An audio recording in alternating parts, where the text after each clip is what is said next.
বিশ্বনবীর সাহাবারা ঠিক এই পদ্ধতিতে আল্লাহ তাআলাকে ডাকতেন। তাহলে এই যে আল্লাহ তাআলার সুন্দর সুন্দর নামগুলো আছে, এগুলো ধরে আমরা আল্লাহ তাআলার জিকির করব, তার প্রশংসা করব, তার পবিত্রতা বর্ণনা করব, তাহলে খুশি হবেন কে? বিষ্ণু ঈসা ইসলাম বলেন, আশ-শাইতানু জাসিম আলা কলবি ইবনে আদম, শয়তান বনি আদমের কলবের মধ্যে এরকম খামচি মেরে বসে থাকে। খামচি বোঝেন তো? শয়তান বনি আদমের হৃদয়ে কলবে খামচি মেরে বসে থাকে। ফাইদা যাকারাল্লাহ খানাসা, যখন মানুষ আল্লাহর জিকির করে শয়তান দৌড়ে পালায়। ওয়াইদা গাফালা ওয়াসওয়াসা, আর মানুষ যখন অমনোযোগী হয়, গাফিল হয়, শয়তান আবার টেম্পটেশন দেয়, আবার ধোঁকা দেয়, আবার ওয়াসওয়াসা দেয়। এজন্য বিশ্বনবী বলতেন, লা ইয়াজালু লিসানুকা রাতবান মিন যিকরিল্লাহ, সব সময় প্রতি মুহূর্তে সর্বক্ষণে তোমার জিহ্বাটা আল্লাহর জিকির দিয়ে ভিজা রাখবা, আল্লাহর জিকির দিয়ে সিক্ত রাখবা, তাহলে কবুল করবে কে? সবাই পড়েন সুবহানাল্লাহ, আলহামদুলিল্লাহ, লা ইলাহা, সুবহানাল্লাহ, আলহামদুলিল্লাহ, লা ইলাহা ইল্লাল্লাহ, লা ইলাহা ইল্লাল্লাহু মুহাম্মাদুর রাসূলুল্লাহ সাল্লাল্লাহু আলাইহি ওয়াসাল্লাম। প্রিয় ভাইরা, আল্লাহ তাআলার অনেকগুলো নাম আছে। আল্লাহ তাআলার এই নামগুলো ধরে তার নাম আমাদের ডাকতে হবে, জপতে হবে। বিষ্ণু ঈসা ইসলাম বলেন, ইন্না লিল্লাহি 99 ইসমান মিআতান ইল্লা ওয়াহিদা, আল্লাহর রয়েছে 99টা নাম, এক কম 100। এক কম, আমরা বাংলায় বলি না যে এক কম 100, মানে আসলে কয়টা? 99টা। বিশ্বনবী বলেন, আল্লাহর 99টা নাম আছে, মিআতান ইল্লা ওয়াহিদা, এক কম 100। মান আহসাহা দাখালাল জান্নাহ, যে ব্যক্তি 99 নাম মুখস্থ করে তার সিনার ভেতরে রাখবে, আল্লাহ তাআলা তাকে জান্নাত দিয়ে ধন্য করে দেবে। এবার বলেন, আল্লাহর নামগুলো জানার দরকার আছে না নাই? এই নামগুলো আমরা জপব, মুখস্থ করব। এই নামগুলো আগে আয়ত্ত করতে হবে। এই নামের যে অর্থ সেটা অনুধাবন করতে হবে। এই নামের যে দাবি সেটা মানতে হবে। সিবগাতাল্লাহ, ওমান আহসানু মিনাল্লাহি সিবগা ওয়া নাহনু লাহু আবিদুন, আল্লাহর রঙে রঙিন হইতে হবে। আমার আল্লাহ দয়ালু, আমরাও দয়ালু হতে হবে। আমার আল্লাহ সহনশীল, আমরাও সহনশীলতার চর্চা করতে হবে। আমার আল্লাহ মেহেরবান, আমরাও মেহেরবান হতে হবে।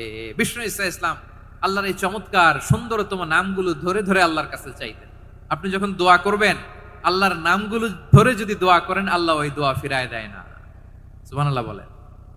আপনি যদি দোয়ার মধ্যে বলেন ইয়া রহমান, সবাই বলেন ইয়া রহমান, ইয়া রহিম, ইয়া হাইয়ু, ইয়া কাইয়ুম, আল্লাহর চমৎকার নামগুলো ধরে ধরে যদি আল্লাহর কাছে ফরিয়াদ করেন, আল্লাহর নামগুলো ডাকেন, আপনার দোয়া মুহূর্তেই কবুল করবে কে? বিষ্ণু ঈসা ইসলাম এভাবে আল্লাহর নামগুলো ধরে ধরে জিকির করতেন, আল্লাহর নাম জপতেন। তিনি বলতেন, আসআলুকা বিকুল্লি ইসমিন হুয়া লাক, আল্লাহ তোমার যত নাম আছে সব নামের ওসিলায় তোমার কাছে ফরিয়াদ করি, সব নামের ওসিলায়। আনজালতাহু ফি কিতাবিক, যে নাম তুমি তোমার কিতাবে নাজিল করেছো। আও আল্লামতাহু আহাদাম মিন খালকিক, অথবা তোমার কোন সৃষ্টিকে তোমার নাম তুমি জানিয়েছো। আও ইস্তাসারতা বিহি ফি ইলমিল গায়বি ইনদাক, অথবা গায়েবের জ্ঞানে তুমি তোমার নিজের জন্য ওই নামগুলো সংরক্ষিত রেখে দিয়েছো। সব নামের ওসিলায় তোমার কাছে চাই। সুবহানাল্লাহ পড়েন। তার মানে আল্লাহ তোমার যে নামগুলো আমরা জানি এগুলার ওসিলায়ও চাই, যে নামগুলো আমরা জানি না সেগুলোর ওসিলায়ও চাই। আল্লাহর সব নাম আল্লাহ আমাদেরকে জানায় নাই, কিছু নাম জানিয়েছেন, কিছু নাম তিনি জানান নাই। সুবহানাল্লাহ বলেন। আল্লাহ তাআলা তার কিছু নাম কোরআনে উল্লেখ করেছেন, কিছু নাম স্পেশাল কিছু নবীদেরকে জানিয়েছেন, আর কাউকে জানান নাই। কিছু নাম তিনি কিয়ামতের দিন আমাদের সামনে প্রকাশ করবেন যে এটাও আমার একটা নাম, এটা তোমরা কেউ জানতা না। সুবহানাল্লাহ, সারপ্রাইজ হিসেবে আল্লাহ তাআলা রেখে দিয়েছেন, কেউ জানে না। কিয়ামতের দিন আল্লাহ তাআলা সেই নামগুলো জানাবেন। আর কিছু নাম আছে সেই নামগুলো আল্লাহ কোরআনেও বলে নাই, কোন নবীরেও জানায় নাই, কিয়ামতের দিনও সারপ্রাইজ হিসেবেও জানাবে না। ওই নামগুলো স্বয়ং খোদ আল্লাহ ছাড়া কেউ জানে না। এজন্য বিশ্বনবী দোয়ার সময় বলতেন, আল্লাহ তোমার যে নামগুলো জানি, যে নামগুলো জানি না, সব নামের বরকতে তোমার দরবারে চাই, সব নামের ওসিলায় তোমার কাছে ফরিয়াদ করি। সুবহানাল্লাহ বলেন। তাহলে সূরা হাশরের মধ্যে আমরা আল্লাহর মোট কয়টা নাম পাবো দেখি, মনে আছে কিনা? হ্যাঁ, কয়টা? আওয়াজ করে বলেন কয়টা? মাশাআল্লাহ। এই 14টা শোনার আগ্রহ আছে? এই দু একজন যে ওঠা বসা করতেছেন, এই ডাস্টে তো ডাস্ট অ্যালার্জি হয়ে যাবে, ধুলাবালিতে। আসার সময় তো অনেক ধুলা খাওয়াইছেন আমার এই জায়গায়। একটু শান্ত হয়ে বসেন, আমরা শান্ত হয়ে বসি, অল্প কিছু সময় কিছু কথা আলোকপাত করব, তারপর আমরা বিদায় নিব। উঠবো না, কেউ দাঁড়াবো না, উঠবো না। সেই গতকাল থেকে, গত রাত থেকে আমি দেখেছি তো আপনাদের কাণ্ড কারখানা, ভিডিওতে দেখেছি। কাঁথা বালিশ নিয়ে গত রাতে চলে আসছে। অনেক কষ্ট করে অনেক সময় অপেক্ষা করেছেন, আর অল্প কিছু কয়েক মিনিট আপনারা বসেন, আমরা একসাথে বিদায় নেব ইনশাআল্লাহ। তাহলে প্রিয় বারুয়াখালী বাসী, বলেন তো সূরা হাসরের শেষ 3 আয়াতে আল্লাহর কয়টা নামের দেখা মিলবে? সবাই একসাথে আওয়াজ করে কয়টা? আসুন আমরা শুরু করে দিই। আল্লাহ তাআলা বলছেন, হুয়াল্লাহুল্লাযী লা ইলাহা ইল্লা হুয়া আলিমুল গায়বি ওয়াশ শাহাদাতি হুয়ার রহমানুর রহিম। আল্লাহ বলেন হুয়াল্লাহ, তিনি হলেন আল্লাহ। আল্লাযী লা ইলাহা ইল্লা হু, তিনি ছাড়া কোনো ইলাহ নাই। আছে নাকি? বারুয়াখালীবাসী আওয়াজ করে বলেন তো দেখি, আমাদের ইলাহ কয়জন? আরো জোরে বলেন। একজন হইলে ভালো না বেশি হইলে ভালো? ওয়া ইলাহুকুম ইলাহু ওয়াহিদুন লা ইলাহা ইল্লা হুয়ার রহমানুর রহিম। আল্লাহ বলেন তোমাদের ইলাহ হলো একজন, তিনি ছাড়া কোনো ইলাহ নেই, তিনি দয়াময়, তিনি মেহেরবান। ইলাহ যদি একজন না হয়ে দুইজন হতো, ঝামেলা আছে না নাই? লাউ কানা ফীহিমা আলিহাতুন ইল্লাল্লাহু লাফাসাদাতা। আকাশ এবং জমিনের মধ্যে ইলাহ একজন না হয়ে যদি মাত্র দুইজন হতো, আকাশ জমিন ভেঙে খান খান হয়ে যেত। ঠিক কিনা বলেন? দুইজন ইলাহ হইলে খান খান হয়ে যেত। আমাদের রব একজন হইলে ভালো না বেশি হইলে ভালো? কথা বুঝতেছেন? আরে একজনেরই তো মন জোগায় চলতে পারি না, ঠিক কিনা? হ্যাঁ, একজন, তিনি যে আদেশগুলো দিয়েছেন আমাদের দুর্বলতার কারণে আমরা তো পারি না। যদি 10 জন হইতো, ওই 10 জনের হ্যাপি করতে পারতাম, তাদেরকে স্যাটিসফাই করা যেত এত সহজে? 10 জনের 10 নিয়ম থাকতো। একজন বলতো আমার সেজদা দিবি সকালে, আরেকজন বলবে আমার জন্য নামাজ পড়বি 3 বার, আরেকজন বলবে আমার জন্য যাকাত দিবি এতবার, আরেকজন বলতো আমার জন্য কুরবানি দিবা এতবার। তাহলে আমাদের জন্য কঠিন হয়ে যেত, ঠিক কিনা? যদি ইলাহ একজন না হয়ে একাধিক হতো, একজন বলতো না আমি মহাবিশ্ব এভাবে চালাবো, আরেকজন বলতো না আমার মন চায় এভাবে, আমি এভাবে চালাবো, একজন বলতো সূর্য আমি পূর্ব দিকে উঠাবো, আরেকজন বলতো না আমি দক্ষিণ দিকে উঠাবো, আরেকজন বলবে না আমি উত্তর দিকে উঠাবো। এরকম আছে না নাই? ঝামেলা লেগে যেত। এজন্য বেশি রব হইলে আমাদের জন্য ঝামেলা, খোদা বেশি হইলে আমাদের লস। একজন হওয়াতে আমরা বেঁচে গেছি। বারুয়াখালীবাসী আওয়াজ করে না, কথা বলে না। রব খোদা একজন হওয়াতে আমাদের সুবিধা হয়েছে না? এজন্য আল্লাহ বলেন লা ইলাহা ইল্লাহু, তিনি ছাড়া তোমাদের কোনো ইলাহ নাই, তিনি একজন। লা ইলাহা ইল্লাহু আলিমুল গায়বি ওয়াশ শাহাদা, তিনি প্রকাশ্যেরও মালিক অপ্রকাশ্যেরও মালিক। তিনি যেটা ওপেন এটাও জানেন, যেটা গোপন সিক্রেট ওইটাও জানেন। আলিমুল গায়বি ওয়াশ শাহাদা, তিনি গায়েবের মালিক, গায়েবের জ্ঞানী, যেটা দেখা যায় না, অদৃশ্য, জানা নাই, এটাও তিনি জানেন। এগুলো জানতে তার কোনো মাধ্যমের প্রয়োজন হয় না। অতীতে কি হয়েছে, বর্তমানে কি চলছে, ভবিষ্যতে কি হবে, সব তার জ্ঞানের ভেতরে আছে না নাই? এজন্য আল্লাহ বললেন আলিমুল গায়বি ওয়াশ শাহাদা, তিনি গায়েবের জ্ঞান রাখেন, তিনি দৃশ্য জগতের জ্ঞান রাখেন, তিনি প্রকাশ্য জগতের জ্ঞান রাখেন, তিনি গোপন জগতের জ্ঞান রাখেন। তার কাছে কোনো কিছু গোপন নাই, ঠিক কিনা বলেন? হুয়ার রহমানুর রহিম, তিনি হলেন দয়াময়, তিনি হলেন মেহেরবান। এই যে শুরু হলো 14 নামের প্রথম দুইটা, আর রহমান আর রহিম। হুয়ার রহমানুর রহিম, তিনি হলেন the most gracious, the most merciful, তিনি দয়াময়, তিনি অতিশয় মেহেরবান। সুবহানাল্লাহ বলেন। তার দয়ার কোনো শেষ নাই, তার মায়ার কোনো শেষ নাই। আল্লাহ, তাহলে 14টা নামের মধ্যে কয়টা পাইলাম? একটা কি? আর রহমান। বারুয়াখালীবাসী বুঝে থাকলে আওয়াজ করে বলেন প্রথমটা কি? 2 নাম্বার আর রহিম। আওয়াজ করে বলেন 2 নাম্বার। আওয়াজ করে সবাই গলা ছেড়ে দিয়ে উত্তর দেন তো, প্রথম নামটা কি? দ্বিতীয় নামটা আর রহিম। রহমান আল্লাহর one of the major names, আল্লাহর মৌলিক নামগুলোর মধ্যে গুরুত্বপূর্ণ একটা নাম হচ্ছে রহমান। গুরুত্বপূর্ণ নাম কি? রহমান, দয়ার সাগর, মায়ার সাগর। রহমানুন ফিদ দুনিয়া ওয়া রহিমুন ফিল আখিরাহ। এই দুনিয়ার জন্য আল্লাহ রহমান, দুনিয়াতে আল্লাহ সবাইরে দয়া করে, কাফিররেও করে, মুসলিমরেও করে। আর আখিরাতের জন্য তিনি রহিম, সেখানে কাফির মুশরিকদের জন্য আল্লাহর পক্ষ থেকে কোনো দয়া থাকবে না। চিল্লায় বলেন ঠিক কি না? এজন্য আল্লাহ বললেন আমার মৌলিক একটা নাম হলো রহমান। আল্লাহর পরে অন্য কোন নাম দিয়ে যদি তোমরা আমার নাম প্রকাশ করতে চাও, জপতে চাও, ডাকতে চাও, তোমরা রহমান নামে ডাকো। রব্বুল আলামিন ইরশাদ করেন, কুলিদুল্লাহ আও ইদউর রহমান আইয়াম্মা তাদউ ফালাহুল আসমাউল হুসনা। আমাকে আল্লাহ নামে ডাকো কিংবা আমি আল্লাহকে রহমান নামে ডাকো, যে নামেই ডাকো না কেন আমার আছে অনেকগুলো সুন্দর সুন্দর নাম। যে নামেই ডাকো আমি শুনি, ডাকলেই আমি সাড়া দেই। সকালে ডাকলেও সাড়া দেই, দুপুরে ডাকলেও সাড়া দেই, মাঝরাতেও যদি আমরা বিপদে পড়ি ডাকলে আমাদের ডাকে সাড়া দেয় কে? সবাই বলুন তো, সাড়া দেয় কে? আবার বিশ্বনবী যখন মক্কায় দাওয়াত দিচ্ছিলেন, তিনি মাঝে মাঝে আল্লাহর নাম বলছিলেন, মাঝে মাঝে তিনি রহমান নাম বলছিলেন।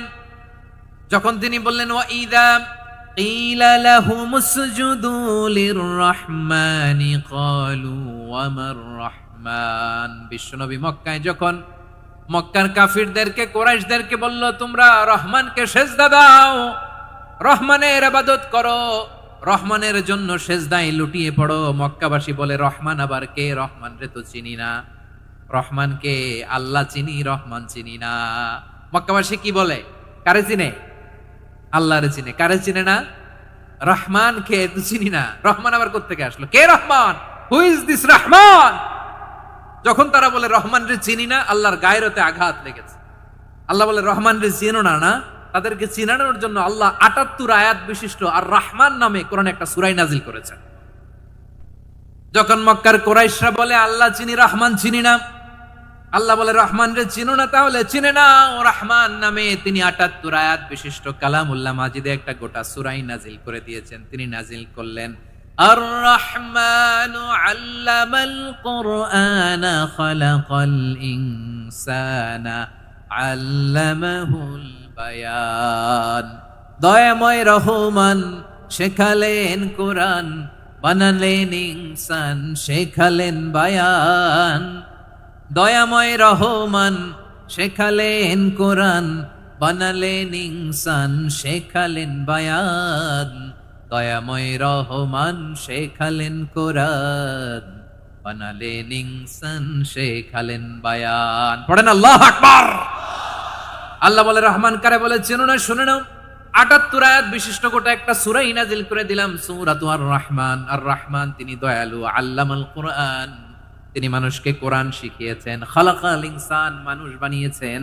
আল্লামাহুল বায়ান, মানুষকে কথা বলা, বর্ণনা করা শিখিয়েছেন। পড়েন সুবহানাল্লাহ। গোটা একটা সূরা নাজিল করেছেন, সূরাতু আর রহমান। আমার বারোয়াখালীর ভাইয়েরা, তার নাম হচ্ছে আর রহমান। আর রাহিম মানে দয়াময়, মেহেরবান। তার দয়া যে কত বেশি আপনি কল্পনাও করতে পারবেন না, আপনি কল্পনাতেও আনতে পারবেন না তার দয়া কত বেশি। বিশ্বনবী সাল্লাল্লাহু আলাইহি ওয়াসাল্লাম ফরমান, লাম্মা কাদাল্লাহুল খালকা কাতাবা ইনদাহু ফাওকা আরশিহি।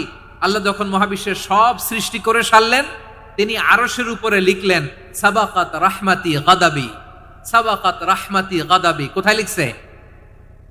আরশের উপরে। আওয়াজ করে বলেন তো কোথায় লিখেছে? আরশের উপরে আল্লাহ লিখলেন সাবাকাত রাহমাতি গাদাবি। এর মানে হলো আমার দয়ার কাছে, আমার ভালোবাসার কাছে আমার ক্রোধ পরাজয় বরণ করেছে। আমার দয়ার কাছে আমার রাগ কিংবা ক্রোধ পরাজয় বরণ করেছে। মানে আমি আল্লাহর দয়া আছে, আবার আমি আল্লাহর ক্রোধ বা রাগ আছে, কিন্তু আমি আল্লাহর রাগের চেয়ে দয়া বেশি। আওয়াজ করে বলেন, আল্লাহর রাগ বেশি না দয়া বেশি?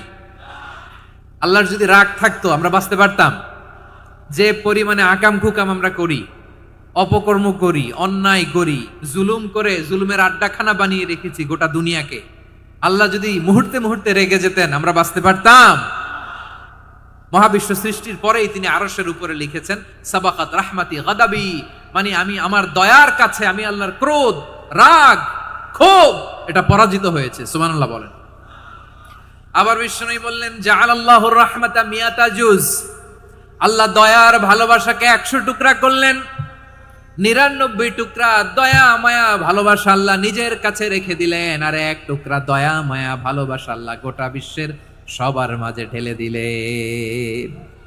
দয়া মায়া ভালোবাসা 100 টুকরা করে আল্লাহ নিজের কাছে রাখছেন কয় টুকরা? সবাই বলেন 99 টুকরা। আর গোটা বিশ্বের সবার মাঝে ভাগ করে দিয়েছেন কয় টুকরা? এবার এই 1 টুকরার নমুনা দেখেন তো পৃথিবীতে।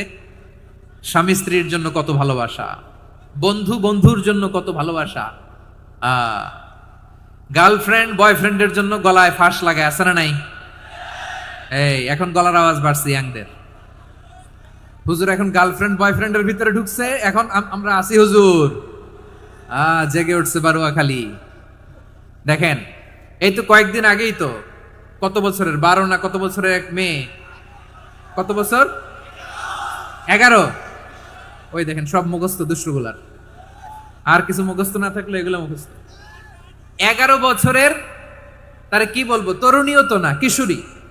এই কিশোরী ভালোবাসার টানে বাপ মা থুইয়া চলে গেছে কোথায়? দেখেন ভালোবাসার আল্লাহ 100 টুকরা করেছেন, 99 টুকরা ভালোবাসা আল্লাহ নিজের জন্য রেখেছেন, 1 টুকরা আমাদের সবাইকে ভাগ করে দিয়েছে। যত পাখি আছে পৃথিবীতে, যত মাছ আছে, যত প্রাণী আছে, যত মানুষ আছে, যত জিন আছে, আমরা সবাই মিলে পেয়েছি ভালোবাসার কয় টুকরা? আর আরশে আজিমের অধিপতি আল্লাহ, তিনি তার কাছে ভালোবাসা রেখে দিয়েছেন কয় টুকরা? তাহলে এবার আওয়াজ করে বলেন, আল্লাহর রাগ বেশি নাকি দয়া বেশি? আল্লাহ তুমি দয়ার সাগর রহমানুর রহিম, তোমার দয়ায় পূর্ণ আমার সারা নিশিদিন। সবাই পড়েন, আল্লাহ তুমি দয়ার সাগর রহমানুর রহিম, তোমার দয়ায় পূর্ণ আমার সারা নিশিদিন। আল্লাহু আকবার। আল্লাহ বলেন রাহমাতি ওয়াসিয়াত কুল্লা শাই, গোটা বিশ্বের সব জায়গায় আমি আল্লাহর রহমত বিস্তৃত, এমন কোন জায়গা নাই যেখানে আমি আল্লাহর রহমত নাই। ঠিক কিনা বলেন? এমন কোন জায়গা নাই আমি আল্লাহর রহমত নাই। আমি আল্লাহর রহমত ছাড়া গাছের একটা পাতা নড়ে না, আমি আল্লাহর দয়ার রহমত ছাড়া গাছের একটা পাতা পড়ে না, আমি আল্লাহর দয়ার রহমত ছাড়া আকাশ থেকে এক ফোঁটা বৃষ্টি ঝরে না। তিনি হলেন রহমান, তিনি হলেন রাহিম। ঠিক কিনা বলে? আল্লাহরে চিনতেছেন? আলোচনার বিষয় কি? আসুন আমাদের রবকে চিনি। তিনি হলেন আর রহমান, তিনি হলেন আর রাহিম। তার দয়ার কোনো শেষ নাই, তার মায়ার কোনো শেষ নাই। বনি ইসরাইলের এক লোক 500 বছর আল্লাহর ইবাদত করেছে। কয় বছর? কোথায় জানেন? সাগরের মাঝখানে এক পাহাড়, ওই পাহাড়ের উপরে বসে 500 বছর টানা আল্লাহর ইবাদত। দিনে আর রাতে একবার করে নিচে নামতেন। সেখানে আল্লাহ তাআলা পাথরের ভেতর থেকে তার জন্য মিঠা পানির ব্যবস্থা করে দিয়েছেন, আর একটা ডালিম গাছের ব্যবস্থা করে দিয়েছেন। সকালে নামলে একটা টসটসে ডালিম, রাতে নামলে টসটসে ডালিম। এগুলো খেয়ে খেয়ে 500 বছর সে আল্লাহর ইবাদত করেছে। আর সে আল্লাহর কাছে বলেছে, আল্লাহ আমি যখন মারা যাব সেজদারত অবস্থায় যেন মারা যাই। ঠিকই আল্লাহ সেজদারত অবস্থায় সাইয়েদনা আজরাইলকে পাঠিয়ে দিলেন। সেজদারত অবস্থায় লোকটা মারা গেল। 500 বছর ইবাদতের পরে আল্লাহর দরবারে কিয়ামতের কঠিন ময়দানে যখন লোকটা হাজির হয়ে যাবে, আল্লাহ বলবেন আদখিলু আবদি আল জান্নাতা বিরহমাতি, আমার বান্দাকে আমার দয়া আমার ভালোবাসা দিয়ে জান্নাতে ঢুকায়া দাও। 500 বছর ইবাদত করছে তো আমার দয়ায় আমার বান্দারে জান্নাত দাও। এই বান্দা বলে বালবি আমালি, আল্লাহ তোমার দয়া লাগবে কেন? আমি আমার আমল দিয়ে জান্নাতে যেতে চাই। কি দিয়ে? কথা বুঝে নাই বোধহয়। আল্লাহর এই বান্দা কি দিয়ে জান্নাতে ঢুকতে চায়? আমল দিয়ে। আল্লাহ বলছে আমার দয়ায় আমার বান্দারা জান্নাতে নিয়ে যাও ফেরেশতারা। এ বলে আল্লাহ তোমার দয়া লাগবে কেন? সেজদা তো কম দেই নাই, জিকির করতে করতে 500 বছর শেষ করে দিলাম, আবার তোমার দয়া লাগবে? আমি তো আমার আমলেই জান্নাতে যেতে পারি। আল্লাহ বলবেন তাই, ঠিক আছে, আমি চাইলাম দয়া দিয়ে জান্নাত দিব, তুমি চাইলে আমল দিয়ে ঢুকবা, ঠিক আছে, তোমার আমল আর আমার যে দয়া দুইটার একটু মাপ দেই। তোমার 500 বছরের ইবাদত এক পাল্লায় রাখো। আর আল্লাহ বললেন আমি যে দয়া করে এই দুনিয়ার নাজ নেয়ামত বিউটি সৌন্দর্য দেখার জন্য তোমার 2টা চোখ দিয়েছিলাম, 2টা নয় 1টা চোখ আরেক পাল্লায় রাখো। রাখা হবে? দেখা যাবে ওই 500 বছরের ইবাদত হালকা হয়েছে আর মুহূর্তের মধ্যে আল্লাহর দেয়া একটা চোখের নেয়ামত ভারী হয়ে গিয়েছে। আল্লাহ বলবেন তোমার কথা মতো মাপ দেয়া হলো, এবার ফলাফল দেখো, হিসাব বলে তুমি এখন জাহান্নামে যাবা, go to the hell fire, যাও এবার জাহান্নামে যাও। মাপ চোখে যখন আসছো আমার সাথে হিসাব ক্যালকুলেশন, যাও তুমি এবার জাহান্নামে যাবা। এবার লোকটা কাচুমাচু করে বলে আল্লাহ আমি বুঝি নাই, আল্লাহ আমি বুঝতে পারি নাই, খেয়াল করি নাই, তুমি আমারে ক্ষমা করো, তুমি আমারে মাফ করো। ও আল্লাহ, এবার আমি টের পেয়েছি, এবার আমি বুঝতে পেরেছি তোমার দয়া ছাড়া দুনিয়ায় কেউ জান্নাতে যেতে পারবে না, কেউ পারবে না। আল্লাহ বললেন ওরে গোলাম, তুই তো কিছুই ছিলি না, অস্তিত্বহীনতা থেকে তোরে অস্তিত্বে আনলো কে? ওই ছোট্ট শুক্রাণু থেকে মায়ের পেটে 9 মাস ধরে খাবার দিয়েছে কে? আবার সুস্থতার সাথে দুনিয়ার বুকে তোরে ডেলিভারির ব্যবস্থা করে দিল কে? আবার তোর মায়ের বুকের ভেতরে 2টা খাবারের লাইনের ব্যবস্থা করে দিল কে? আবার তোকে শৈশব পেরিয়ে কৈশোর পেরিয়ে তারুণ্য, তারপরে যৌবন, এগুলো দান করলো কে? তার চেয়েও বড় কথা, পাহাড়ের মাঝখানে, সাগরের মাঝখানে 500 বছর ইবাদত করার শক্তি তোর গায়ে দিয়েছে কে? এই সাগরের মধ্যে লোনা পানি, লবণের পানি মুখে দেয়া যায় না, সেখান থেকে আমি পাহাড়ের ভেতর থেকে মিঠা পানির ব্যবস্থা করে দিলাম। ওই জায়গায় তোরে রিজিকের বন্দোবস্ত করলো কে? সকাল বিকাল 2 বেলা টসটসে ডালিম খাওয়ার ব্যবস্থা করে দিল কে? তোর আবদার ছিল আল্লাহ আপনি আমারে সেজদারত অবস্থায় রুহু কবজ করবেন, তোর শেষ আবদারটাও পূরণ করেছে কে? ও গোলাম, আমার রহমতের তুলনায়, আমার নিয়ামতের তুলনায় তোর 500 বছরের ইবাদতের কোনো ওজনই হবে না। গোটা বিশ্বের কেউ কোনোদিন আমার জান্নাতে ঢুকতে পারবে না আমি আল্লাহর দয়া ছাড়া। ওয়া রহমানুর রহিম, তিনি দয়াময়, তিনি মেহেরবান। জিব্রাইল আলাইহিস সালাম বিশ্বনবীর এই লম্বা হাদিসটা যখন শোনালেন, আমি যা যা বলছি এটা বিশাল এক হাদিসের অনুবাদ, বললেন ইয়া মুহাম্মদ, এই দুনিয়ার সবটাই চলে আল্লাহর রহমত দিয়ে। হাদিসের শেষ কথা, সব চলে আল্লাহর কি দিয়ে? তখন বিশ্বনবী সাহাবাদের বললেন, ও সাহাবারা শোনো, আল্লাহর জান্নাতে কেউ কোনোদিন প্রবেশ করতে পারবে না তার রহমত ছাড়া। সাহাবারা বললেন, ইয়া রাসূলুল্লাহ, আপনিও না, আপনিও কি আল্লাহর রহমত ছাড়া প্রবেশ করতে পারবেন না? বিশ্বনবী বললেন, না আমিও না, আমি বিশ্বনবীও আল্লাহর জান্নাতে আল্লাহর রহমত ছাড়া ঢুকতে পারবে না, তবে কিয়ামতের দিন আল্লাহর রহমত আমার চারদিকে বেষ্টনী দিয়ে থাকবে। আল্লাহ নিজের পরিচয় দিয়ে বললেন,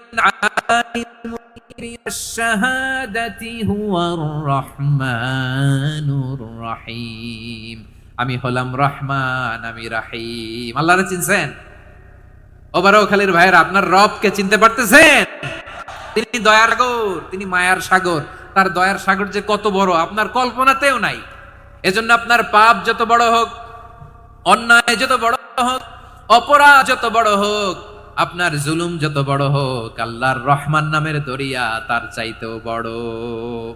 আল্লাহ বললেন, খুলিয়া ইবাদিয়াল্লাযীনা আসরাফু আলা আনফুসিহিম লা তাকনাতু মির রাহমাতিল্লাহ ইন্নাল্লাহা ইয়াগফিরুয যুনুবা জামিআ ইন্নাহু হুয়াল গফুরুর রহিম।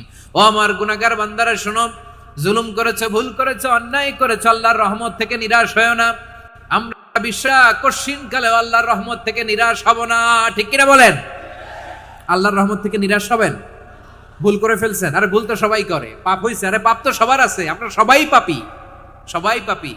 যত পাপ হোক, ভুল হোক, অন্যায় হোক, অনুতপ্ত হয়ে তওবা করে, ওযু করে, জায়নামাজটা বিছিয়ে সেজদা দিয়ে চোখের পানি ছাড়েন। চোখের বেয়ে পড়া পানি আল্লাহর কাছে যে কত প্রিয়। অনুতপ্ত বান্দার চোখের পানির ফোঁটা তার চোখ বেয়ে, নাকের ডগা বেয়ে ড্রপ আগেই আল্লাহর সব গুনাহ মাফ করে দেয়। আল্লাহ বললেন, আমি রহমানুর রহিম, আমি দয়াময়, আমি মেহেরবান। এরপর আল্লাহ বললেন, হুয়াল্লাহুল্লাযী লা ইলাহা ইল্লা হুয়াল মালিকুল কুদ্দুসুস সালামুল মুমিন। ওয়াল্লাহুল্লাযী, তিনি এমন আল্লাহ, লা ইলাহা ইল্লাহু, তিনি ছাড়া কোনো ইলাহ নাই। আল মালিক, তিনি হলেন আল মালিক। 2টা শেষ, আর রহমান আর রাহিম শেষ। এবার আল্লাহ 3 নাম্বার গুণবাচক নামের পরিচয় দিচ্ছেন। আল্লাহ বলছেন, আমি হচ্ছি আল মালিক, আমি কি? সম্রাট। আল মালিক মানে হচ্ছে the king, the king of kings, সব রাজার বড় রাজা মহারাজা, তার চেয়ে বড় রাজার কেউ নাই, তার চেয়ে বড় সম্রাট আর কেউ নাই, তার চেয়ে বড় ক্ষমতাধর সত্তা মহাবিশ্বের কেউ নাই। চিৎকার করেন কিরা? তিনি আল মালিক। আল মালিক মানে ক্ষমতাধর, ক্ষমতার মালিক, রাজা ধীরাজ বাদশাহ। তার ক্ষমতা আর আমাদের ক্ষমতা একরকম নাকি? হ্যাঁ, আমাদের দুনিয়াতে ক্ষমতা অস্থায়ী ক্ষমতা, ঠিক কিনা বলেন? আজ আছে কাল নাই, এরকম না ক্ষমতা? আল্লাহর ক্ষমতাও তো এরকম না, আজ আছে কাল নাই এরকম। দুনিয়াতে দেখবেন কোন দেশের প্রেসিডেন্টের 4 বছরের ক্ষমতার মেয়াদ, কোন দেশের 5 বছরের। আল্লাহর কয় বছরের? 10 বছরের নাকি 20 বছর, 100 বছর। আল্লাহর ক্ষমতার মেয়াদ কতদিন বলেন? বুঝে থাকলে বলেন তো। চিরকাল তার ক্ষমতার মেয়াদ। চিল্লায় বলেন ঠিক কিনা? নিরঙ্কুশ ক্ষমতা, একচ্ছত্র ক্ষমতা বলতে যা বোঝায়, এই ক্ষমতা একমাত্র আল্লাহরই আছে। আমাদের ক্ষমতার জন্য আমরা ডিপেন্ড করতে হয়, ওর ডিপেন্ড লাগে, ওই জনমত নেওয়া লাগে, ওই জনগণের কাছে যাওয়া লাগে, ভোট চাওয়া লাগে, এরা ভোট দিলে এরপরে আমরা আসবো, ঠিক কিনা? আবার জনগণ না চাইলে আমরা নাই। আল্লাহর ক্ষমতা কি এরকম? হ্যাঁ, আবার দেখবেন দুনিয়াতে ক্ষমতায় যাওয়ার জন্য জোট করা লাগে, জোট। জোটের রাজনীতি আছে না নাই? জোট হয়, শরিক হয়, এই হয় সেই হয়, নানাভাবে দুনিয়াতে ক্ষমতায় আসতে হয়। আল্লাহ বলে আমার ক্ষমতার জন্য কারো উপর বিন্দু পরিমাণ আমার ডিপেন্ড করা লাগে না। সৃষ্টির শুরু থেকে আমি ক্ষমতার চেয়ারে বসা, মহাবিশ্বের শেষ পর্যন্ত, সীমাহীন ভবিষ্যৎ পর্যন্ত আমি ক্ষমতার চেয়ারে থাকবো। আমি হলাম আল মালিক। আমার ক্ষমতার কোনো কমতি নাই, কোনো ঘাটতি নাই। কেউ আমার ক্ষমতা থেকে নামাতে পারবে না। পারা যাবে? এই যে আমরা ফ্যাসিস্ট সরকারের যে আপনারা নামাই দিছেন গণ অভ্যুত্থান করে, মনে আছে? 5ই আগস্টের কথা ভুলে গেছেন এত তাড়াতাড়ি? মনে আছে? আছে। তা আমরা সবাই মিলে যদি একটা গণ অভ্যুত্থান করি, তাইলেই তো আল্লাহর ক্ষমতার চেয়ার থেকে নামায় ফেলানো যায়। হ্যাঁ, যাবে না? পারবো না আমরা? কি বলে, পারা যাবে না? আচ্ছা, আমরা না হয় পারলাম না, জিন জাতি যদি আমাদের সাথে জয়েন করে, ম্যানকাইন্ডের সাথে জিনকাইন্ড, ইফ দে জয়েন আস, সবাই মিলে একটা গণ অভ্যুত্থান, রেভলিউশন, ডেমনস্ট্রেশন, প্রোটেস্ট, সবাই মিলে যদি একটা অভ্যুত্থান করি, তাইলেই তো আল্লাহর ক্ষমতা শেষ। আওয়াজ করে বলেন, তাইলেই কি আল্লাহর ক্ষমতা শেষ হবে? এই যে বারোয়াখালীর ভাইয়েরা, এদিকে কি হচ্ছে আমি তো দেখতে পাচ্ছি, এরকম হলো কেন? তোমরা খালি বোতল ছুড়লা কেন 2-1 জনের উপরে? হ্যাঁ, আমার দিকে তাকাও। প্রিয় ভাইয়েরা, শান্ত হন, আমার দিকে তাকান, আর অল্প কয়েক মিনিট আমার দিকে তাকান। কেউ কিছু ছুঁড়ে মারবেন না কারো দিকে, মেহরবানি করে আমার দিকে তাকান। তাহলে আমরা সবাই মিলে একটা গণ অভ্যুত্থান যদি করি, আল্লাহর ক্ষমতা থেকে নামানো যাবে? আল্লাহ বলেন না, আমি হলাম আল মালিক, আসল ক্ষমতার মালিক, the king of kings, the owner of ultimate power, the owner of ultimate authority, the owner of ultimate sovereignty. নিরঙ্কুশ একচ্ছত্র ক্ষমতার মালিক হচ্ছি আমি আল্লাহ। আল্লাহ তাআলা সূরা মুলকের শুরুতে বলছেন, তাবারাকাল্লাযী বিয়াদিহিল মুলকু ওয়া হুয়া আলা কুল্লি শাইইন কাদির। মহিমান্বিত সত্তা, যার হাতে ক্ষমতা, তিনি যা চান তাই করতে পারেন। আওয়াজ করে বলেন তো তিনি কে? আবার আল্লাহ বলেন, কুলিল্লাহুম্মা মালিকাল মুলকি তুতিল মুলকা মান তাশাউ ওয়া তানজিউল মুলকা মিম্মান তাশা ওয়া তুইজ্জু মান তাশাউ ওয়া তুযিল্লু মান তাশাউ বিয়াদিকাল খায়র ইন্নাকা আলা কুল্লি শাইইন কাদির। আল্লাহু আকবার। এ নবী, আপনি বলুন, আল্লাহুম্মা মালিকাল মুলক, আল্লাহ আপনি ক্ষমতার মালিক। তুতিল মুলকা মান তাশা, যাকে চান তারে ক্ষমতার চেয়ারে বসান। ওয়া তানজিউল মুলকা মিম্মান তাশা, যাকে চান তাকে ক্ষমতার চেয়ার থেকে ছুঁড়ে ফেলে দেন। তিনি কে? ক্ষমতার চেয়ারে বসায় কে? আবার মনে চাইলে আস্থা করে ছুঁড়ে নিক্ষেপ করেন, তিনি কে?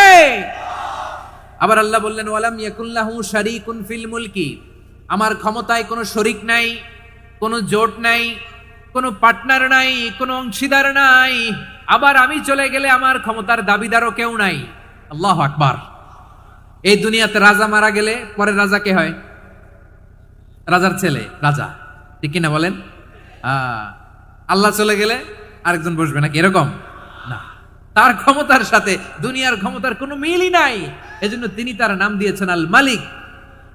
আল মালিক, the owner of power, the owner of ultimate power and sovereignty, the king of kings, সব রাজার বড় রাজা মহারাজা আল মালিক, তিনি হচ্ছেন আল্লাহ। চিৎকার করে বলেন ঠিক কি না? তিনি আসল ক্ষমতার অধিকারী। দুনিয়াতে যে আমরা ক্ষমতা নিয়ে কামড়াকামড়ি করি, মারামারি করি, কিয়ামতের দিন আল্লাহ জিজ্ঞেস করবেন, কই তোদের ক্ষমতা আজকে বল। কিয়ামতের সময় সব মানুষগুলো যখন ইন্তেকাল করবে, সব জিনেরা যখন ইন্তেকাল করবে, সব ফেরেশতারা যখন ইন্তেকাল করবে, বাকি থাকবে মালাকুল মাউত। মালাকুল মাউত এসে বলবে, আল্লাহ আপনার কথা মতো সবাই শেষ, মানুষগুলো নাই, জিনগুলো নাই, আমার সতীর্থ ফেরেশতাগুলো নাই, মহাবিশ্বে আর কেউ নাই। আল্লাহ বলে, এখন কে আছে? মালাকুল মাউত বলবে, আল্লাহ তুমি আছো আর আমি। তুমি তো আল হাইয়্যু আল কাইয়্যুম, অবিনশ্বর, শাশ্বত, চিরঞ্জীব, কোনদিন মরবা না, তুমি আছো আর তোমার গোলাম আমি আছি আজরাইল। মহাবিশ্বে কয়জন আছে মাত্র? জোরে বলেন। এক হচ্ছেন আর হচ্ছে মালাকুল মাউত। আল্লাহ তুমি আছো আমি আছি। আল্লাহ বলবে, ঠিক আছে, এবার তোমার মরণের পালা, মুত ইয়া মালাকাল মাউত, হে মৃত্যুর ফেরেশতা তুমি মরো। মালাকুল মাউত আল্লাহর আদেশ বাস্তবায়ন করতে যে বিকট একটা চিৎকার দিয়ে মৃত্যুবরণ করবে। ওই চিৎকার দুনিয়ার মানুষেরা, চিৎকারের আওয়াজ যদি দুনিয়ার মানুষেরা শুনতে পেত, দুনিয়ার মানুষের প্রত্যেকের কানের পর্দা ফেটে মুহূর্তের মধ্যে সব লাশ হয়ে জমিনে পড়ে রইত। ভয়ঙ্কর চিৎকার দিয়ে মালাকুল মাউত বিদায় নেবে, কেউ নাই। এবার বলেন তো, মহাবিশ্বে মহাশূন্য, কেউ নাই, উপরে নিচে সামনে পেছনে ডানে বায়ে কোন সত্তা, কোন জীবিত সত্তা আর আছে? একজন ছাড়া, তিনি কে? কুল্লু মান আলাইহা ফানি ওয়া ইয়াবকা ওয়াজহু রাব্বিকা যুল জালালি ওয়াল ইকরাম। পড়েন, ফাবিআইয়ি আলাই রাব্বিকুমা তুকাযযিবান। কেউ থাকবে না একজন ছাড়া, একজন ছাড়া। এই ড্রোন দেখে হাত নাড়ালে হবে? আমার দিকে তাকাইতে হবে, কথা শুনতে হবে। মহাবিশ্বে কেউ নাই, একজন সত্তা ছাড়া। আওয়াজ করে বলেন, তিনি কে? এবার আল্লাহ ডেকে বলবেন, লিমানিল মুলকুল ইয়াউম, লিমানিল মুলকুল ইয়াউম, ক্ষমতা কার? Who belongs the kingdom today, who belongs the power authority today, who belongs the sovereignty today.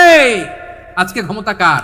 দুনিয়াতে ক্ষমতা নিয়ে এত কামড়াকামড়ি, দুনিয়াতে চেয়ার নিয়ে এত মারামারি, এত অত্যাচার, এত রক্তপাত, এত ব্লাডশেড। আজকে বলো তো ক্ষমতা কার? কার ক্ষমতা?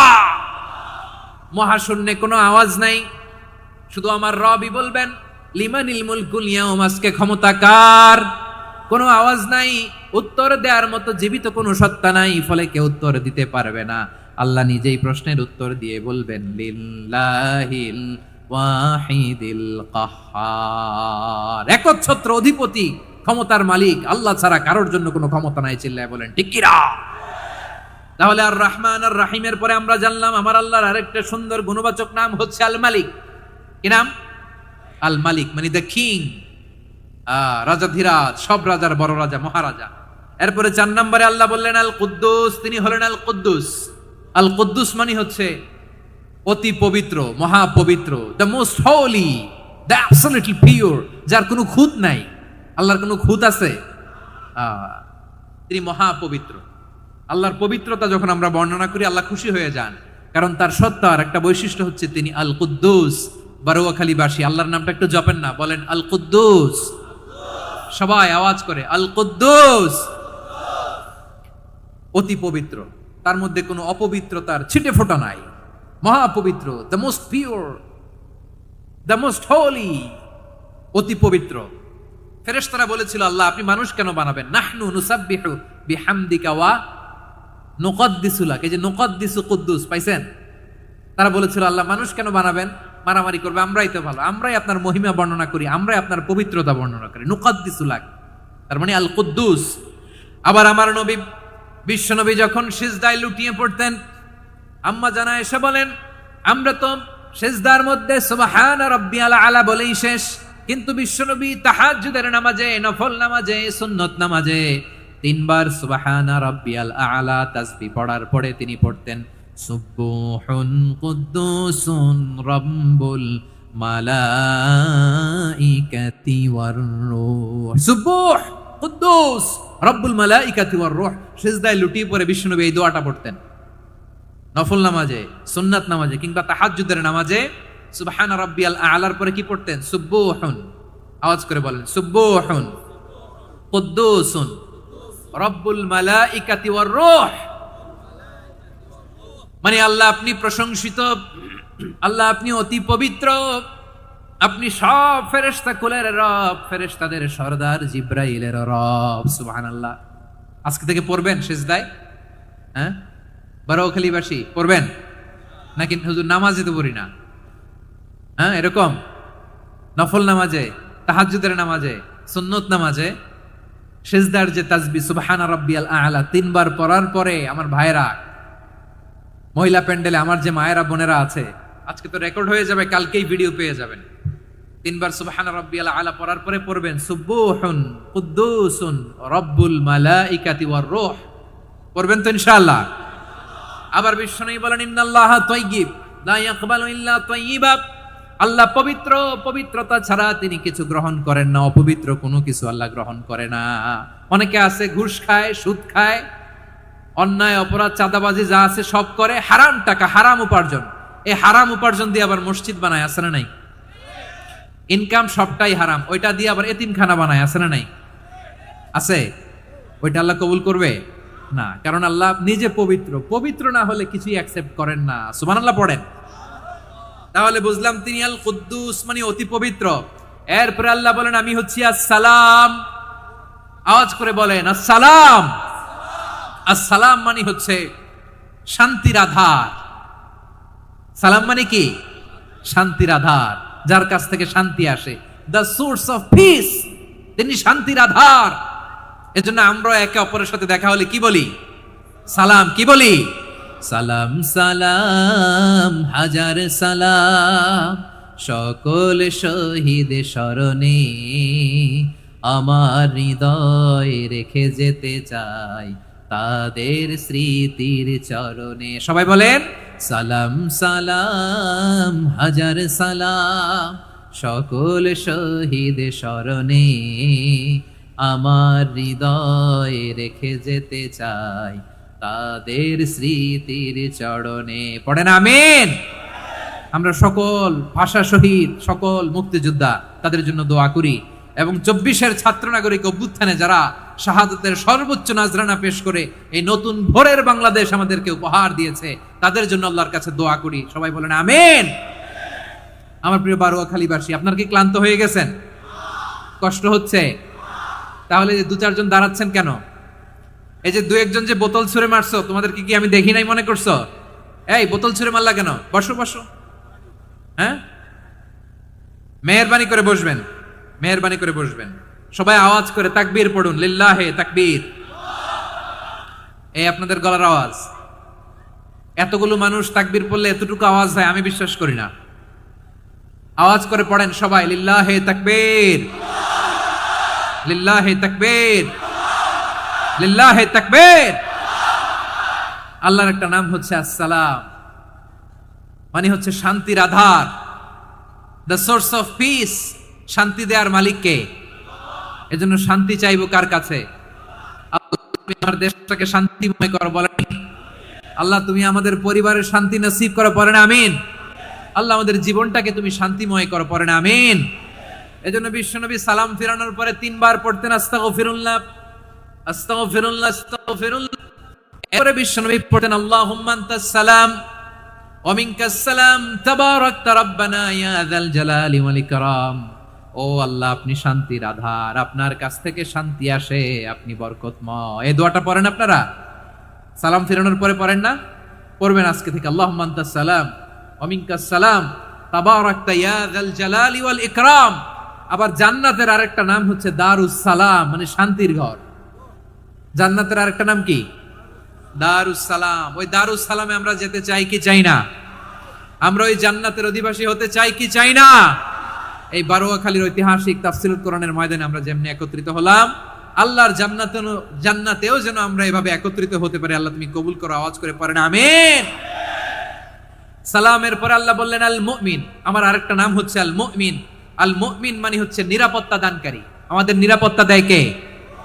নাকি পুলিশ বাহিনী, নাকি বিজিবি, র্যাব, সেনাবাহিনী, হ্যাঁ, নাকি এই যে ফায়ার সার্ভিস? কারা নিরাপত্তা দেয়? আজকের এই প্রোগ্রামের জন্য আমাদের ফায়ার সার্ভিসের ভাইরা অনেক কাজ করেছেন, আমি শুনেছি। ভাইরা স্পেশালি দোয়া চেয়েছেন এবং তাদের একটা সুনাম আছে বাংলাদেশে। জীবনের ঝুঁকি নিয়ে ফায়ার সার্ভিস বাহিনী তারা বিপন্ন মানবতাকে রক্ষা করে, ঠিক কিনা বলেন? আমি ভাইদের জন্য দোয়া করি, এই ফায়ার সার্ভিস ইউনিটকে, এই ডিপার্টমেন্টকে আল্লাহ তাআলা তুমি কবুল করো। ওনারা আমাদের শৃঙ্খলা, শান্তি শৃঙ্খলা, সিকিউরিটি এনশিওর করেন, কিন্তু আসল নিরাপত্তা দেওয়ার মালিক কে? অনেক সময় এরকম হয় না যে অনেক সিকিউরিটি দিয়ে রাখছে, কিন্তু স্নাইপার দিয়ে এমন ভাবে গুলি করছে একেবারে বড় সাহেবের মাথায় যে গুলি লাগছে, আছে না নাই? এখন সবাই মিলে বডিগার্ডের ধরে, যাই বেটা বডিগার্ড, এত টাকা দিয়ে বডিগার্ড রাখছি, আমাদের স্যারের মাথায় গুলি লাগলো কিভাবে? তো বডিগার্ড বলে আপনার স্যারের বডি তো আছে, এই যে বডি নিয়ে যান। আমি তো রুহু গার্ড না, রুহু গার্ড হচ্ছে একজন, চিল্লায় বলেন তিনি কে? আমার ভাইরা, দুনিয়াতে টাকা হলে বডিগার্ড মিলে, কিন্তু রুহু গার্ড মিলে? রুহু গার্ড মিলে? যে আমি 10 লক্ষ টাকা দিব, রুহু গার্ড লাগবে, আমার রুহু কেউ চিনে নিতে পারবে না, এরকম পাওয়া যায়? কি পাওয়া যায়? হ্যাঁ, বডিগার্ড পাওয়া যায়, রুহু গার্ড পাওয়া যায় না। ওই রুহের নিরাপত্তা দেয় কে? আল মুমিন, দ্য প্রোভাইডার অফ সিকিউরিটি। তিনি নিরাপত্তা দেয় তার নেককার বান্দাদেরকে, দুনিয়াতে নিরাপত্তা দেয়, আখিরাতেও নিরাপত্তা দেয়, ঠিক কি না? আবার আল্লাহ বললেন, আল্লাযী আত'আমাহুম মিন জু'ইন ওয়া আমানাহুম খুব। তিনি এমন সত্তা যিনি ক্ষুধালে তোমাদেরকে এর ব্যবস্থা করে, আবার ভয়ের সময় তিনি তোমাদেরকে নিরাপত্তার ব্যবস্থা করে, ঠিক কিনা বলেন? দিও তৃষ্ণা পেলে ঠান্ডা পানি, ক্ষুধা পেলে লবণ ভাত, আল্লাহ এই গরিবের শোনো শোনো মোনাজাত, আল্লাহ এই গরিবের শোনো শোনো মোনাজাত, আল্লাহ এই গরিবের। দিও তৃষ্ণা পেলে ঠান্ডা পানি, ক্ষুধা পেলে লবণ ভাত, আল্লাহ এই গরিবের। পড়ে না আমিন? আমরা যখন বিপদে নিরাপত্তা দেয় কে? সাগরের তুফানের ভেতরে পড়ে যখন আল্লাহর কাছে ফরিয়াদ করি, আমাদেরকে বাঁচায় কে? বিমানের ভেতরে যখন বিপদে পড়ি, যখন আল্লাহর কাছে সাহায্য চাই, বাঁচায় কে? বিপদের মুহূর্তে সিকিউরিটি দেয় কে? সে আল্লাহ বললেন, আমার আরেকটা নাম হচ্ছে আল মুমিন, আমি নিরাপত্তা দেই। এরপরে আল্লাহ বললেন, আমার আরেক নাম হলো আল মুহাইমিন। আরেক নাম কি? আল মুহাইমিন। আল মুহাইমিন দ্য ওভারসিয়ার, দ্য অবজারভার, পর্যবেক্ষক, যিনি মনিটরিং করেন, আমাদের সব অ্যাক্টিভিটি তিনি মনিটরিং করেন। কোনোভাবে তার চোখকে ফাঁকি দেয়া যায় না। আল্লাহর চোখ ফাঁকি দেয়া যায়? বলেন তো, পুলিশ ভাইদের চোখ, পুলিশের চোখ মাঝে মাঝে ফাঁকি দেয়া যায় কি যায় না? সেনাবাহিনীর চোখ, র্যাবের চোখ, ইনকাম ট্যাক্স অফিসারের চোখ, দুর্নীতি দমন কমিশনারের চোখ, কিন্তু আছো আল্লাহর চোখকে কশিন কালেও কখনো ফাঁকি দেয়া যাবে? যেখানে যান, ঘরে ঢুকে জানালা লাগিয়ে দরজাটা লক করে যদি অন্যায় করেন, পাপ করেন, দুনিয়ার কোন চোখ দেখে নাই, দেখেছে কে? পর্দার আড়ালে যে যদি পাপ করেন, দেখে নাই, দেখেছে কে? গহীন সাগর তলে ঢুকেও যদি অন্যায় করেন, কেউ দেখে না, সেটা দেখেন কে? আপনি কি ভাবছেন আটলান্টিক মহাসাগরের ভিতরে চলে গেলে তার আল্লাহ দেখবে না? প্রিয় বারোয়াখালীবাসী, আপনারা ওশেন গেট কোম্পানি নাম শুনছেন? ওশেন গেট, তারা এই যে টিটান সাবমার্সিবল, একটা সাবমেরিনের মতো বানাইছিল, যেটা টাইটানিক জাহাজের ভগ্নাংশ দেখার জন্য অনেক লোক যে মারা গেছিল না, ওটা সাগরের একেবারে গহীনে চলে যায়। এই টিটান সাবমার্সিবল দিয়ে সাগরের একেবারে গহীনে চলে যাওয়া যায়। তো ওইটার ভিতরে ঢুকে যদি আপনি আটলান্টিকের তলায় চলে যান, তাইলেই তো আল্লাহরে ফাঁকি দিতে পারবেন, আর তো আল্লাহ দেখতে পারবে না। পারবে না? সাগরের অতল গহ্বরে চলে গেল, পাহাড়ের সুরঙ্গের ভেতরে ঢুকে গেল, মহাকাশ স্টেশন পাড়ি দিয়ে মঙ্গলে পাড়ি জমালেও আমার আল্লাহর চোখ কশিন কালেও ফাঁকি দেয়া যাবে? এজন্য সে আল্লাহ বললেন, লা তুদরিকুহুল আবসার ওয়া হুয়া ইউদরিকুল আবসার ওয়া হুয়াল লাতীফুল খাবীর। আমার আল্লাহ দৃষ্টির আয়ত্তে নন, কিন্তু দুনিয়ার সব দৃষ্টি আমার আল্লাহর আয়ত্তে, ঠিক কি না? সূক্ষ্মদর্শী, সূক্ষ্ম থেকে সূক্ষ্ম পাপ কাজ যেভাবে যেমনটি করেন সব দেখেন। মুখে না বললে অন্তরেও চিন্তা করলেও অন্তরে চিন্তার উদ্রেক ঘটেছে, ওইটা তো কেউ জানে না, কিন্তু জানেন কে? এভাবে যিনি সূক্ষ্মভাবে মনিটর করেন, ওভারসি করেন, অবজারভেশন করেন, তার নাম হচ্ছে আল মুহাইমিন, পর্যবেক্ষক। আসুন আমাদের রবকে চিনি। বারুয়াখালীর ভাইরা চিনতেছেন? কার সামনে কপাল ঘষে সেজদা দেন তারে চিনে নেন। কার সামনে ফরিয়াদের দুই হাত উঠে কাঁদেন, দুই হাত তুলে রোনাজারি করেন, তাকে জেনে নেন। তিনি হচ্ছেন আল মুহাইমিন, দ্য অবজারভার, পর্যবেক্ষক। কেউ যেটা দেখে না সেটা দেখেন কে? এরপরে আল্লাহ বললেন আমার আরেকটা নাম হলো আল আজিজ। আল আজিজ মানে মহাপরাক্রমশালী, মহাশক্তিধর। আল আজিজ, দ্য অলমাইটি, দ্য অলমাইটি, মহাশক্তিধর, মহাপরাক্রমশালী, যার মোকাবেলায় কেউ টিকতে পারে না, যার সিদ্ধান্তের সামনে কেউ বাধা হয়ে দাঁড়াতে পারে না, যার ক্ষমতার সামনে পৃথিবীর সব ক্ষমতা নস্যি, তুচ্ছ, নগণ্য, অসহায়, তার নাম হচ্ছে আল আজিজ। সুবহানাল্লাহ পড়বেন না? আল আজিজ, মহাপরাক্রমশালী, ক্ষমতাধর, শক্তিধর, দ্য অলমাইটি, যার ক্ষমতার মোকাবেলায় কেউ দাঁড়াতে পারে না, যার সিদ্ধান্তের সামনে কেউ বাধা হয়ে টিকতে পারে না, যার শক্তির সামনে সবাই অসহায়, দুর্বল। সুবহানাল্লাহ, তিনি হচ্ছেন আল আজিজ। আল্লাহ বলেন আল্লাযী খালাকাল মাউতা ওয়াল হায়াতা লিয়াবলুয়াকুম আইয়ুকুম আহসানু আমালা ওয়া হুয়াল আজিজুল গফুর। তিনি এমন সত্তা যিনি জীবন তৈরি করেছেন, মরণ তৈরি করেছেন, যাতে করে পরীক্ষা নিতে পারেন তোমরা কে কর্মে সেরা। তিনি হলেন আল আজিজ আল গফুর। তিনি ক্ষমাশীল, আবার তিনি শক্তিধর। তার শক্তির সামনে কেউ টিকতে পারে? আমরা পৃথিবীর সব দেশের মিলিটারি ব্যাটালিয়ন নিয়ে যদি আল্লাহর সামনে দাঁড়াই, তাহলে তো আর আল্লাহ পারবে না, নাকি? হ্যাঁ, পৃথিবীর সবচাইতে শক্তিশালী সেনাবাহিনী কোন দেশের জানেন? হ্যাঁ, আমেরিকার সেনাবাহিনী, তারপরে রাশিয়ার সেনাবাহিনী, চীনের সেনাবাহিনী, সব সেনাবাহিনী, নৌবাহিনী, বিমান বাহিনী যত আছে সব নিয়ে যদি আল্লাহর সামনে দাঁড়াই, পারবে তখন আল্লাহ আমাদের সাথে? হ্যাঁ, তার সামনে কোনো ক্ষমতা টিকতে পারে না, তার সামনে কেউ বাধা হয়ে দাঁড়াতে পারে না, তার সামনে গোটা বিশ্ব মুখ থুবড়ে থাকে, অসহায়। তার নাম হচ্ছে আল আজিজ। চিল্লায় পড়েন সুবহানাল্লাহ। এরপরে আল্লাহ বললেন আমি হলাম আল জব্বার। জব্বার মানে দুর্দণ্ড, প্রতাপশালী, দ্য ডমিনেন্ট, যিনি সবাইকে বশ মানাতে পারেন, সবাইকে অনুগত করতে পারেন, যিনি সবাইকে পূর্ণ নিয়ন্ত্রণ করতে পারেন, তার নাম হচ্ছে আল জব্বার। আল্লাহ বলেন হুয়াল কাহিরু ফাওকা ইবাদিহি ওয়া হুয়াল হাকীমুল খাবীর। কাহিরু ফাওকা ইবাদি, তিনি বান্দাদের উপর কাহের, একচ্ছত্র নিয়ন্ত্রণকারী। তিনি যেমন চান তেমন ভাবে বশ মানাতে পারেন সবাইকে। তিনি হচ্ছেন আল জব্বার। তিনি কি? বিশ্বনবী ফরমান ইয়াখুদুল জব্বারু ইয়াউমাল কিয়ামাতি সামাওয়াতিহি ওয়া আরদাহু বিয়াদিহি। রব্বুল আলামিন কিয়ামতের দিন 7 আসমান 7 জমিন হাতের মুঠোয় নিয়ে এরকম ধরবেন। সুবহানাল্লাহ পড়েন। 7 আকাশ 7 জমিন আল্লাহর হাতের মুঠোয়। আমি যেরকম হাতের মুঠা করছি এরকম নাকি? না, যেমনটি আল্লাহর শানে খাটে ঠিক তেমন। সুবহানাল্লাহ বলেন। আল্লাহর সাথে কারো তুলনা হয়? তাহলে বলেন তো আল্লাহ দেখতে কার মতো? আওয়াজ করে বলেন আল্লাহ আল্লাহর মতো।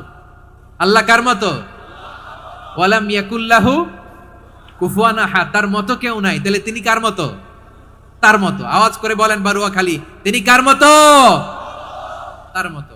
আল্লাহ তাআলা 7 আকাশ 7 জমিনকে হাতের মুঠোয় নিবেন, মুঠোয় নিয়ে বলবেন আনাল জব্বার। আরে আমি তো জব্বার, আইনাল জব্বারুন। দুনিয়ার স্বৈরাচারী গুলো আজকে কোথায়?